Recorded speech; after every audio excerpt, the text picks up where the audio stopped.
Today, we're going to do something a little different. We're not looking at big public speeches or official government documents. Nope, we are diving into something way more personal, way more candid, the private letters of America's founders.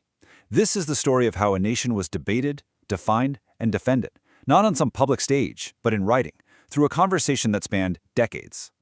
Okay, let's just jump right in with a line that captures the entire spirit of what we're talking about today. This was written by a very old John Adams to his longtime rival and friend, Thomas Jefferson. And this wasn't just some personal, sentimental thing. It was this powerful recognition that their lifelong argument, well, that was the story of America. It was an explanation they felt they owed not just to each other, but to everyone who came after. So let's start where they started, in a state of just complete uncertainty. You know, it's so easy for us to look back and think of the United States as this inevitable thing.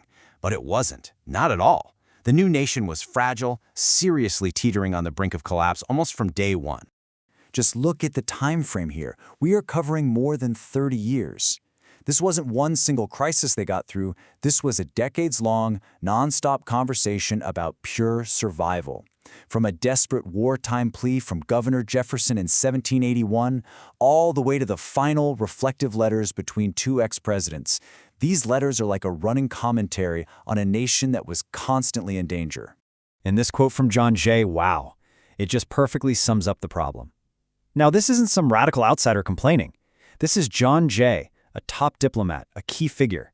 And in 1786, he's basically writing to Jefferson and saying, the whole system we have, the Articles of Confederation, it's broken.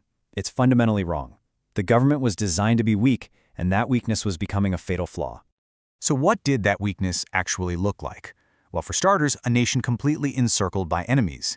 As George Washington wrote in his letters, you had Spain stirring up trouble with tribes in the South, you had Great Britain doing the exact same thing in the West. There was this very real fear that these old European empires were basically teaming up to strangle the young republic in its cradle. And internally, things were just as bad. Years earlier, right in the middle of the Revolution, Governor Jefferson had to fire off a desperate letter to Washington, literally begging for his personal aid because Virginia was being invaded. This was their reality, threats from the outside and total chaos on the inside. So when you're faced with complete failure, what do you do? Well, they had to do something that had never really been done before, scrap their first government entirely and just start over. And this, of course, led to the Constitutional Convention and one of the most intense political debates in history. And this was the central question, right? How do you create a government that's powerful enough to actually survive, but not so powerful that it crushes the very liberty you just fought a war to win? Jefferson was over in France at the time, serving as a diplomat, and he's following all of this from a distance, and his reaction is just a masterclass in critical thinking. In this incredible letter to James Madison from 1787, Jefferson just lays it all out. What he liked was this solid structure, a government that could act on people directly, not just states, 3 separate branches, the power to tax. Smart stuff. But what he disliked, he really disliked. His number one problem, the thing that truly worried him, was the glaring lack of a Bill of Rights. Where was the guaranteed freedom of religion or freedom of the press? And he was deeply afraid of a president who could just get reelected forever, warning it could turn into an officer for life. Okay, let's shift gears now. We've talked about the structure of government, the nuts and bolts. Now let's get into one of the most radical, most philosophical ideas Jefferson ever proposed. A concept that really challenged the very idea of what law and debt even mean. In a 1789 letter, Jefferson argues that the earth belongs to the living generation. It's a natural right. And if that's true, then one generation can't force its debts or its laws onto the next one. As he put it, the dead have neither powers nor rights over it. I mean, that is a breathtakingly revolutionary idea. He's saying every law, every debt, maybe even the Constitution itself, ought to have an expiration date. And he didn't just leave this as some vague philosophical idea. Oh no. Jefferson got out the mortality tables and actually calculated how long a generation lasts. His number? 19 years. So he proposed that every 19 years, the entire national slate should just be wiped clean. Can you imagine that?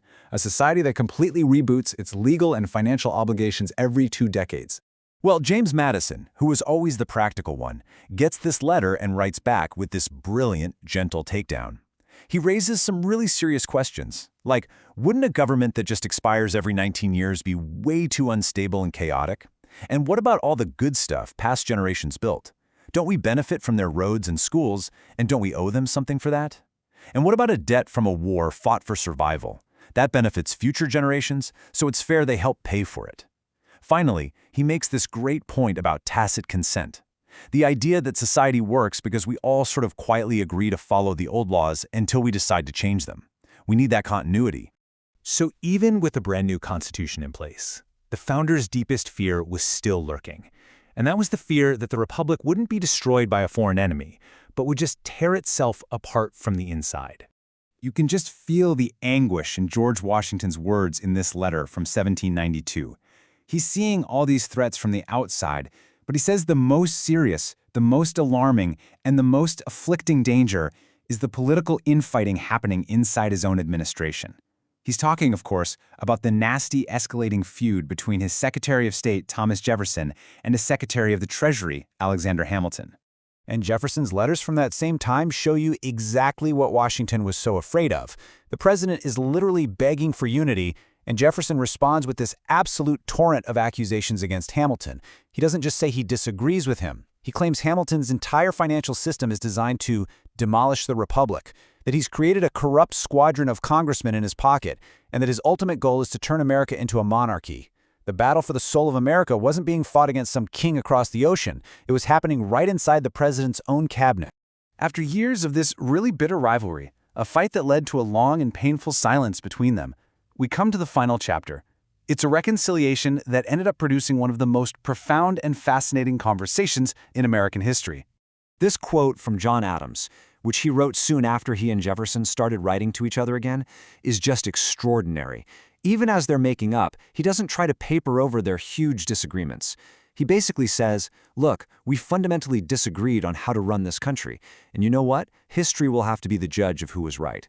It's this incredible moment of honesty and really humility. And so for the last 14 years of their lives, these two giants, these old rivals, finally explained themselves to each other. They debated everything under the sun: philosophy, religion, the legacy of the revolution they had built side by side. In the end, they were kind of the last two great voices of that revolution, still talking, still arguing, still trying to make sense of the world they had created as it was all beginning to fade away.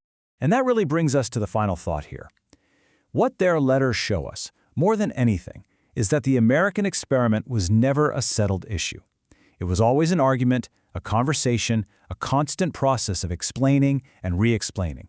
And if they, the people who actually created the nation, felt this urgent need to keep that debate going until their dying day, well, leaves us with a pretty important question for our own time, doesn't it?